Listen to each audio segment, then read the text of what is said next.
In other news, an interesting new law in Tennessee that will affect many in black neighborhoods. Beauty professionals in Tennessee are now required to undergo domestic violence training.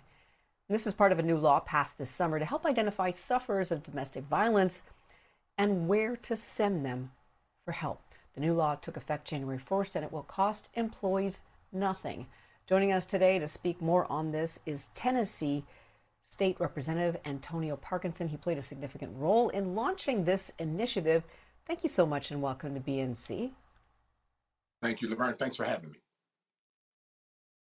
This is a really interesting one. I've heard a lot of things, but how did you come up? Where did this idea come from? It's really interesting. You know, domestic violence is plaguing our communities, especially our black communities in our cities here in Tennessee. And we're looking for every single possibility, every opportunity to help to curb it. Now, as a black male first, you know, we have one job and one job only, and that job is to protect the women and children. And any piece of legislation that would be aimed at protecting women and children, especially in our communities, you know, I'm all for it. And when this legislation was brought to me, I immediately signed on as a co-sponsor of the bill also, and I do support it wholeheartedly. Well, tell us more about this new policy. It'll see that all 50,000 state licensed beauty professionals will have resources to assist the victims. What does that training look like? So it's pretty simple, fairly straightforward. It's an hour of training. It's free to the licensed individuals. They take this hour of training, and really, what it's teaching is to how you can identify domestic violence, seeing signs of domestic violence, and giving them resources that they can help to direct these individuals to. There is no reporting requirement. We are not mandating that individuals report domestic violence. All we are saying is have the tools in your toolkit that you can use and be able to direct someone to some resources to get help. And, you know, a lot of times, especially in Black communities, you know, our barbershops and our salons are community portals. A lot of times those individuals that are behind the chair that are stylists or barbers, they hear a lot of different interesting issues and challenges and personal things from their clients. And you know, there are lots of secrets that are shared in that chair. And we just want our individuals in Tennessee to be able to be prepared to possibly help save a life. What do the people in these barbershops and salons think about this new law? You know, it was interesting, a lot of interesting conversation. There were some that were for it, there were some that were not for it.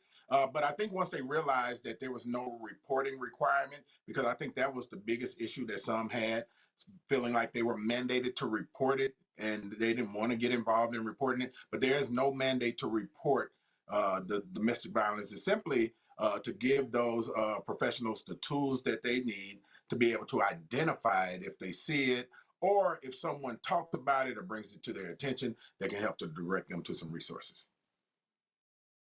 And I understand that this is about helping people, but I'm looking at it from a business perspective. If you're a business owner, you own a salon, or even if you just work in a salon, doesn't that bring on some sort of liability to you, perhaps, if the person that you're trying to help takes it the wrong way, or if there's something that they find that you're overstepping and being too personal with them?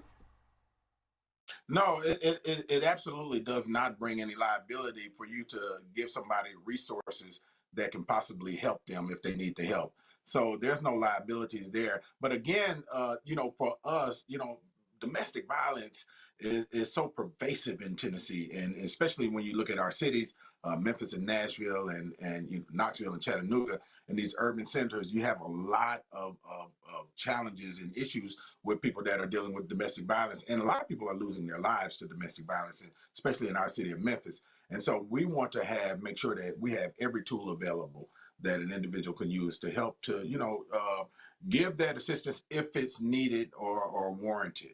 And again, there is no reporting requirement here, so it's not like they're going to be calling the police there, or they're mandated rather to call the police, and you So know, if all, they all hear they're of going to do domestic is if violence. somebody tells them, if somebody's in their chair and says, you know what, I got into this awful fight and I was hurt and whatever, then the professional, the barber or the hairstylist would say, well, here's a number for you to call, or here's where you can get some help. Is that the relationship that you want to see That, happen. that's the extent of it. Or even if that individual has a client and they see these unusual wounds, or the client is coming in to get something to cover up a wound possibly.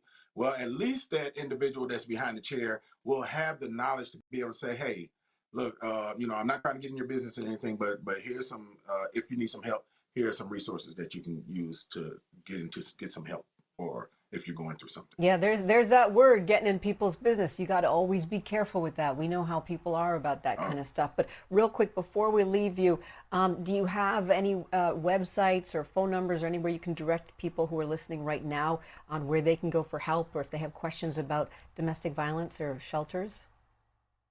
right. And so for all of the professional stylists that are here in the state of Tennessee or anywhere that want to know more about this, you can always go to the Tennessee Barber and Cosmetology Board website to get more information about the legislation. And also, nationally, we have organizations such as YWCA and other organizations that can assist individuals that are dealing with domestic violence. But the key is if you're dealing with domestic violence, get yourself out of the situation immediately, because it could turn into something else. Representative Parkinson, thank you so much for joining us today. This has been very enlightening. Take care and have a good weekend.